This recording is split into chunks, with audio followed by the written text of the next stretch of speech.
But hold up, let's slow down a bit and give Silva some credit, because round 2 was insanely wild.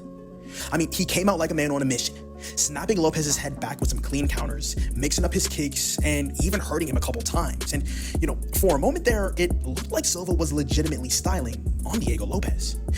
Making him swing at air and cracking him with some shots that could have changed the momentum entirely.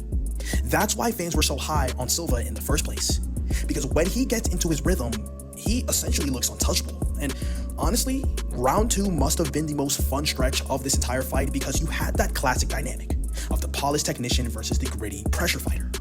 But here's the thing about Diego Lopes that still to this day people fail to understand. He does not break. He doesn't care if you're landing a few flashy shots, because he knows eventually you're gonna get trapped. And sure enough, as the second round wore on, Silva's confidence started to look a little shaky. He was backing up more, reacting instead of dictating, and Lopes smelled blood. And then it happened. Out of nowhere, bang! A perfectly timed spinning elbow from Diego Lopes caught Jean Silva clean, and the fight was essentially over. Jean Silva crumbled to the mat, Diego Lopes followed him down, and it was ground and pound city. Pause, no diddy. And look, some of those shots were borderline to the back of the head, but let's be real, Silva was done. His face was an absolute mess, there was blood everywhere, and the ref had no choice but to step in.